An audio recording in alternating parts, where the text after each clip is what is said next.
শুভ দুপুর বন্ধুরা। সানডে রান্না হয়ে গেছে, ভাতটা করে রাখলাম। আজকে ভাতটা একটু ঝরঝরে বেশি করেছি, সুসিদ্ধ হয়েছে কিন্তু ঝরঝরে আছে। ঝরঝরে ভাত খেতেই ভালো লাগে। তারপরে এখানে করেছি উচ্ছে ভাজা, তারপরে এখানে আছে টমেটোর চাটনি। চাটনিটা খুব একটা ভালো শান্তি করে করলাম না, কারণ টমেটোগুলো বেশি পাকা না, মনে হচ্ছে হাইব্রিড, ওই জন্য একটু দেরিও হয়ে গেল এটা বানাতে। আর আখের গুড় দিয়ে করেছি বলে রঙটা এরকম হয়েছে। এই যে শসা, আর এইটা হচ্ছে শুটকি মাছ বাটা। এর আগেও বলেছি যে আমার দিদির পাশের বাড়ি যে একজন দিদি থাকেন, খুবই করেন, ভালোবাসেন, গেলেই আমার জন্য এটা ওটা বানিয়ে দেয়, এমনি দিদিদেরকেও দেয়। তো কালকে যখনই শুনেছে যে দিদি আমার বাড়িতে আসবে, অনেক সকালে উঠে দিদি বলছে, জানিস ভোরবেলা উঠে এই শুটকি মাছ রান্না করেছে তোর জন্যে, দিয়েছে একটুখানি কুলের আচারও দিয়েছে।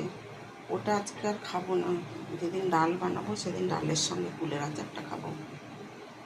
আর এই যে টক দই গরম করে আছে।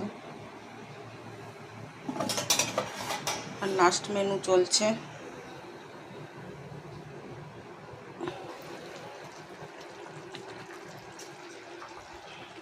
দই চিকেন বানাচ্ছি আজকে।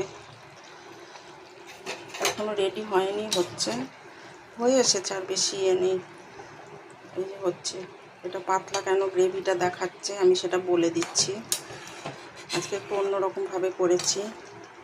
জিরে গুঁড়ো, ধনে গুঁড়ো, কাশ্মীরি লঙ্কার গুঁড়ো, হলুদ, এই কটা জিনিস একটাও দিইনি।